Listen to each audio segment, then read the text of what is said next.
예, 이 아침에 귀한 은혜 주님께서 저희 가운데 베푸시길 간절히 소망합니다. 예레미야는 남유다의 마지막 때에 활동하였던 그러한 선지자입니다. 그러니까 남유다가 그 마지막 한 70년, 80년의 시간 동안 남유다가 어떻게 타락해 갔는지를 예레미야는 눈으로 보고 귀로 듣고 피부로 느꼈다는 것이죠. 눈물의 선지자, 바로 예레미야의 별명입니다. 타락해가는 남유다를 향하여서 아무리 외치고 아픈 가슴으로 이들에게 다가가도 전혀 듣지 않고 계속해서 죄를 짓는 저들, 그러한 상황 속에서 예레미야는 눈물이 흐르고 애통할 수밖에 없었다는 것이죠. 특별히 남유다의 16번째 왕이었던 그 요시야 왕이 있었는데 다윗과 같은 왕이다. 정말 그러한 하나님 앞에 그렇게 인정받는 왕이다라고 성경은 기록합니다. 요시야 왕은 8살에 왕이 되면서부터 성전을 새롭게 하고요. 사람들에게 거룩한 삶을 살게 하고 우상들을 제거하고 그리고 나중에는 그 성전 보수 공사를 하고 성전 안에서 율법책을 발견하고 다시 금식을 선포하고 유월절을 부활시킨 왕입니다. 그러니까 민족들이 볼 때 굉장히 귀하고 정말 하나님 앞에 온 민족을 이끌고 갈 수 있는 그러한 왕으로서 보입니다. 그렇게 한 줄기 소망 같았던 이 왕이, 요시야 왕이 아수르와 애굽의 전쟁 속에서 애굽이 이스라엘 땅을 올라가면서 아수르랑 싸우려고 하기 직전에 무깃도라는 지역을 지날 때 거기에서 애굽 군대를 맞서다가 죽임을 당했습니다. 39살의 나이로 요시야 왕이 죽었는데 굉장히 안타깝죠. 예레미야에게는 이러한 상황들이 어떠했겠습니까? 굉장히 절망스러운 것이죠. 남유다는 계속해서 타락해 가는데 민족의 지도자가, 영적인 지도자가 나타나고 있지 않으니 이대로 가면은 남유다는 망할 것인데, 이대로 가면 하나님의 진노가 임할 것인데, 굉장히 가슴 아픈 마음으로 예레미야서를 쓰고 있는 것입니다. 이에 대해서 하나님께서 예레미야에게 그 마음을 보여주시는데 그것이 바로 오늘 본문 말씀이라고 저는 생각을 합니다. 2003년에 유행했던 한국의 그 유명했던 드라마 중에요, 다모라는 드라마가 있습니다. 여러분 보신 적이 있으십니까? 예, 아무도 없으신데 주인공이었던 다모라는 역할의 이 여배우는 하지원이라는 배우가 맡았는데 제가 잘 모르겠는데 좌포청이라는 아마 포도청인 것 같아요. 거기에 무술관원이었습니다. 악당들과 매회 이렇게 싸우는 장면이 나오는데 그러다가 한번 극 중에서 굉장히 크게 다치는 장면이 있었습니다. 늘 다모를 돌봐주던 그 좌포청 종사관 배우 이서진이었는데요. 이서진이 다모를 이렇게 치료해 주다가 이런 말을 해요. 아프냐? 나도 아프다. 이런 말을 합니다. 제가 하니까 아무런 지금 감동이 없지만 그 장면은 굉장히 로맨틱하면서도 굉장히 인상적이었던 장면이었습니다. 굉장히 그 당시에 최고의 명대사로 남았는데요. 드라마는 굉장히 큰 흥행을 했습니다. 그러니까 자기의 명령을 따라서 일을 하다가 다친 다모를 보면서 애틋한 마음으로 했던 말이죠. 야, 아프냐? 나도 아프다. 저는 오늘 말씀 속에서 하나님께서 예레미야를 보실 때 이렇게 말씀하고 계시다는 생각을 합니다. 아파하면서 애통해하면서 막 눈물 흘리고 있는 예레미야에게 내가 네 마음 잘 안다. 아프지. 나도 사실은 내가 더 아프다. 이렇게 말하고 있는 것이죠. 오늘 본문의 16절을 보면 하나님께서 어떤 말씀을 하시냐면요. 예레미야에게 이런 말을 해요. 너는 이 백성을 위하여 기도하지 말라. 간구하지 말라. 부르짖지도 말라. 내가 듣지 않을 것이다. 늘 하나님께서는 말씀 속에서 보면은 너희가 고난 중에 있느냐 기도해라. 내가 들을 것이다. 너희가 절망 중에 있느냐, 미래가 어둡고 소망이 없느냐, 내게 부르짖어라. 내가 응답할 것이다. 주님은 항상 이렇게 말씀하시죠. 그런데 오늘 본문에서는 하나님께서 기도도 간구도 부르짖는 것도 하지 말라는 겁니다. 그 이유를 설명하시면서 17절을 보면 유다 백성들이 행했던 일 때문이다라고 주님이 말씀하세요. 어떤 행위입니까? 18절에 보면 자식들은 나무를 줍고 아버지는 불을 피우고 부녀들은 이 가루를 반죽하여서 하늘의 여왕을 위하여 과자를 만들고 다른 신들에게 전제를 부었다라고 말씀합니다. 무슨 말이냐면 온 가족이 동원해서 합심해서 우상 숭배를 했다라는 말이에요. 자신의 손으로 장작을 베어오고 불을 지피고 제사상에 올라갈 그 과자들을 만들며 빵들을 만들고 이것들을 만들면서 우상에게 제사를 드리는 그러한 우상 숭배를 이들이 했다는 것이죠. 여기에 대해서 19절 20절에서는 이 모습에 대하여서 우리 주님은 경노하였고 주의 진노와 분노를 이 땅에 쏟아붓겠다라고 주님이 말씀하고 계십니다. 그런데 보면은 또 있어요. 21절 보면 뭐라고 말씀하냐면 유다 백성들이 드린 희생 제물과 번제물의 고기를 먹으라는 겁니다. 원래 번제해드린 고기는요, 가죽은 벗겨서 제사장에게 주고 고기는 완전히 탈 때까지 계속해서 태우는 겁니다. 그리고 화목제물로 그 동물의 그 고기에 기름을 태웁니다. 완전히 제물로 드려질 수 있도록 3일까지 태우라고 말씀합니다. 레위기 7장 18절 말씀을 보면 3일 동안 그 태우는 제물로 드린 이 고기를 만약에 먹으면 그 제사는 하나님 앞에 연락되지 않을 것이다. 이렇게 말씀을 합니다. 그러니까 희생제물과 번제물의 고기는 먹으면 안 되는 거예요. 그런데 오늘 본문에서 보면은 하나님께서는 이것을 먹으라고 얘기를 하세요. 여러분 왜 그렇겠습니까? 유다 백성들이 드린 제사가 형식적이고 그들의 마음이 전혀 없는 제사이기 때문에 저들의 중심이 악하기 때문에 여호와 하나님께서 받지 않으시겠다라는 말씀입니다. 그렇기에 제물로 드린 이 고기 차라리 너희가 먹어버려라. 주님이 이렇게 말씀하고 계시는 거예요. 사랑하는 여러분, 하나님의 이 아픈 마음, 이렇게까지 말씀하시는 하나님의 마음이 여러분 느껴지십니까? 내가 이들의 하나님인데, 저들은 나의 백성이고 나의 자녀들인데 어떻게 저들이 내 앞에서 이렇게까지 내가 사랑하고 저들을 돌보고 인도하는데 어떻게 저들이 내 앞에서 우상 숭배를 하고 있는가? 이러면서 하나님께서는 아파하고 계시는 겁니다. 사람들은요, 이 백성들은요, 이렇게 하고 있는 거예요. 하나님은 잘 지어진 저 성전 안에만 가만히 계세요. 그리고 서로는 성전이 건재하기만 하면 이스라엘은 아무 문제 없을 것이다 라고 생각하면서 자기들이 하고 싶은 대로 우상 숭배를 하고 각종 범죄를 하나님 앞에서 행하고 있는 거예요. 이것은 하나님을 멸시하고 있는 모습이라고 볼 수 있습니다. 이 순간 이런 백성들 앞에서 하나님은 너무나 마음이 아프시기 때문에 예레미야와는 비교도 되지 않을 정도로 더 아프시기 때문에 내가 기도도 듣지 않을 것이다. 내가 저들의 제사도 받지 않을 것이다. 이렇게 말씀하시는 것이죠.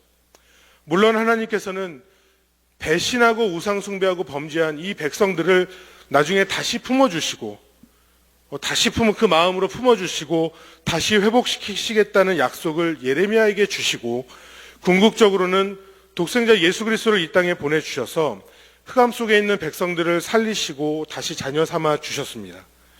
여러분, 주님은 지금도 우리의 기도를 들으시고 우리의 예배를 주님께서 받아주십니다.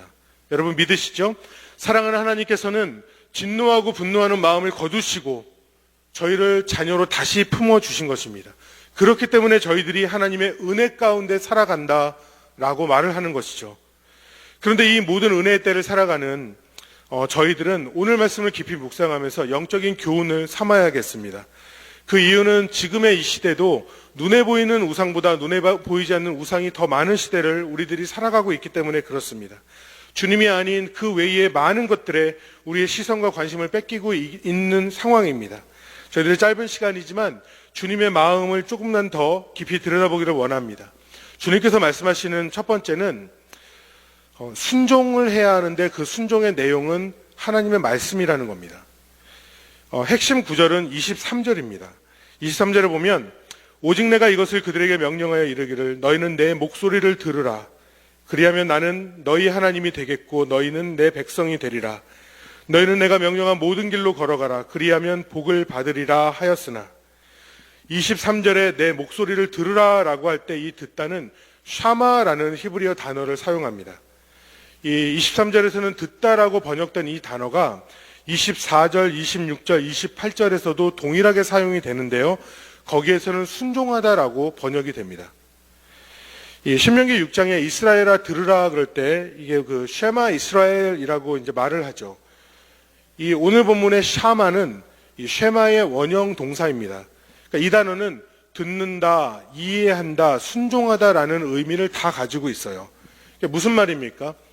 23절에서 하나님의 말씀을 들어라라고 하는 이 말씀은 그 말씀에 순종하라라는 명령과 같은 것입니다. 사랑하는 여러분, 우리들이 이 땅을 살아갈 때요, 신앙생활을 할 때 하나님의 말씀에 순종한다라는 것이 저희들 그렇게 노력하고 그렇게 예배하고 저희들 기도하지만 생각보다 쉽지는 않습니다. 말씀은 내 마음과 생각 그리고 내 삶에 부딪혀 올 때가 종종 있습니다. 그때마다 갈라디아서 5장의 말씀처럼 우리 내면에 있는 육체의 소욕과 성령의 소욕의 치열한 싸움이 이 안에서는 벌어지게 되는 것이죠. 그리고 우리가 주님 앞에 나와서 성령으로 살면 하나님께 나의 삶의 모든 것을 맡겨드리고 하나님께서 내 삶을 인도하여 주시고 성령의 충만하심 가운데 우리가 살아간다면 하나님의 말씀이 이루어지는 순종의 삶을 우리는 살게 된다는 것입니다. 여러분, 이 순종은요, 내가 듣기 좋은 것을 하는 것이 순종이 아닙니다. 다른 사람이 하기 때문에 나도 하는 것이 순종이 아닙니다. 세상의 어떤 도덕이나 철학, 학문과 지식으로서 할 수 있는 것이 아닙니다. 하나님의 말씀이기 때문에 우리는 그 말씀에 순종한다는 것이죠. 23절 보면 뭐라고 합니까? 너희는 내 목소리를 들으라. 하나님께서 말씀하실 때요, 너희는 내가 말해서 적어놓은 그 기록된 문자를 보아라라고 얘기하시는 것이 아니라 하나님께서는 직접 주의 음성으로 하신 이 말씀을 너희는 들으라는 것입니다. 이것을 기록한 것이 하나님의 말씀이라는 것이죠. 그렇기에 주님의 말씀은요, 살았고 운동력이 있는 하나님의 말씀인 것입니다. 주님의 말씀이 내게 부딪히면 이 안에서 역사하는 힘이 있다는 것입니다. 사랑하는 여러분, 우리가 오늘 이 새벽에 함께하고 있는데 정말 하나님의 말씀을 묵상할 때마다 이 말씀을 내가 듣고 순종하겠다 결단할 수 있는 이 아침 되기를 간절히 소망합니다. 찬양 중에서요, 말씀 앞에서라는 찬양이 있습니다. 그 찬양의 가사를 보면 이런 가사가 있어요. 하나님의 말씀을 두려워 떠는 자, 그 말씀에 생명을 거는 자, 한 사람 찾으시는 주님의 약속을 믿어 하나님의 말씀에 운명을 거는 자, 순종하며 주를 따라가는 자, 영원한 하나님의 나라 이뤄갈 주의 교회여 일어나라. 예, 사랑하는 여러분, 우리의 삶, 주님의 약속의 말씀에 그냥 따라가는 정도가 아니라 우리의 운명을 거는, 정말 내 삶을 완전히 주님의 말씀 앞에 드리면서 순종하며 주를 따라가는 자, 하나님의 교회는 이런 순종으로 말씀을 따르는 자들을 통해서 세워지고 역사하신다라는 확신을 갖는 이 새벽 되길 간절히 소망합니다. 두 번째로 알아야 하는 것은 순종의 자세는 자발적이어야 한다는 것입니다. 여러분, 순종과 복종이라는 단어 중에 여러분 어떤 단어가 더 좋으십니까? 순종이라는 단어가 더 좋죠. 우리는 복종이라는 단어를 그렇게 좋아하지 않습니다. 무언가 지배당하는 것 같고요, 자유가 없이 강요당하는 것 같은 생각이 우리에게 듭니다. 한 번은 전에 주례할 때 에베소서 5장 말씀으로 그 주례 말씀을 전하는데, 거기에 보면 이런 구절이 있죠. 아내들이여 자기 남편에게 복종하기를 주께 하듯 하라. 복종이라는 단어가 나옵니다. 말씀을 전하면서 제가 그 신부되는 자매에게 물었어요. 자매님, 이 말씀을 믿으십니까? 그랬더니 예, 그래요. 그래서 다시 또 물었습니다.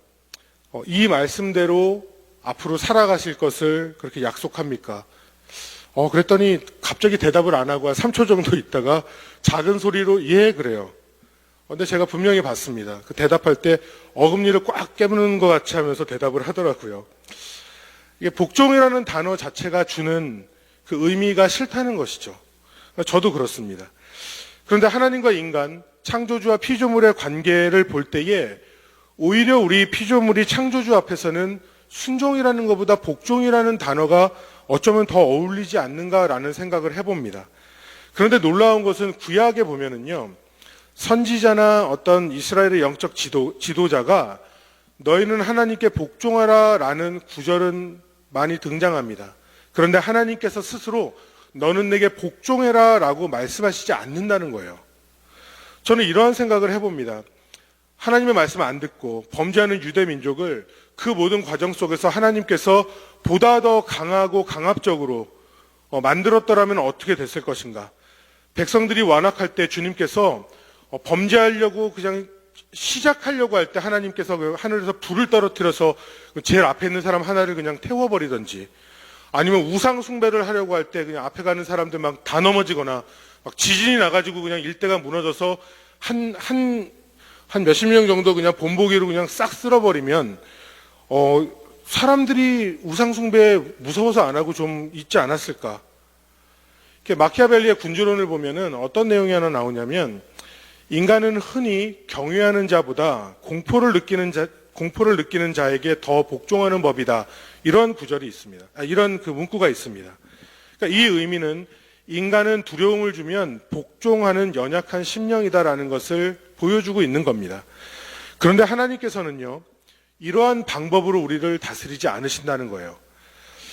우리 하나님께서는 강요나 공포가 아니라 우리를 사랑하시기 때문에 강요하지 않으시고, 우리의 내면으로부터의 자발적인 순종으로 주님 앞에 나오기를 주님이 원하신다라는 사실입니다. 그렇게 우리를 기다리시고, 주님께서는 우리를 또 용서하시고 또 기다리시고, 우리가 자발적으로 내 마음에 기꺼이 자원하고 헌신하는 심령으로 주님 앞에 나와서 말씀에 순종하는 삶으로 주님께 영광 돌리기를 주님께서는 바라시고 지금도 기다리고 계시다는 사실입니다. 여러분, 우리가 꼭 기억해야 할 것이 있습니다. 복종이라는 것은요, 주인과 노예처럼 한쪽이 우월하고 한쪽이 열등한 관계가 돼야 하지만, 순종이라는 것은 아버지와 아들의 관계처럼 동등한 관계에서 이루어지는 것입니다. 예수님의 순종은 구세주로서의 순종이었습니다. 여러분 잘 보세요. 예수님의 순종은요, 아들이 되기 위한 순종이 아니라 아들이기 때문에 아버지께 순종하신 것입니다. 우리에게도 마찬가지라는 사실입니다. 예수님의 십자가의 죽으심과 부활하심으로 그를 믿는 믿음 안에서 구원을 받아 하나님께서는 우리가 구원받은 천국 백성으로서 이 땅을 살게 하셨습니다. 그리고 주님께서는 친히 우리를 향하여서 아버지라고 말씀을 하십니다. 로마서 8장에서 뭐라고 말씀합니까? 우리는 종의 영이 아니라 양자의 영을 받아 아바 아버지라 부르짖느니라. 하나님을, 전능하신 하나님을 아버지라고 부르짖을 수 있도록 주님께서 우리에게 그러한 모습을 허락하셨다는 거예요. 그리고 우리는 하나님의 자녀요 그리스도와 함께한 후사라고 말씀했습니다. 이게 무슨 말입니까? 하나님의 백성이기 때문에 주의 말씀을 들어야 하고, 주님이 나의 아버지, 이 시기에 아버지라고 부르기에 우리는 기꺼이 자발적으로 그리고 적극적으로 주님 앞에 순종해야 하는 것이고, 그렇게 순종할 수 있다라는 사실입니다. 여러분, 이 귀한 새벽 저희가 함께 하는데, 저희들이 오늘 하루를 좀 이제 기도할 때에 정말 내가 말씀 앞에서 순종하는 삶을 살기를 소망합니다. 나의 아버지 되신 우리 주님 앞에서 내가 정말 그렇게 순종하는 자녀된 삶을 살아가기를 소망합니다. 주님의 말씀이 내 오늘 하루의 삶에서 이루어지는 역사가 있게 하여 주시옵소서. 여러분, 마음속에서 다짐하시고 결단하시는 이 새벽 되기를 바라며 모든 말씀 우리 주 예수님의 이름으로 축원합니다.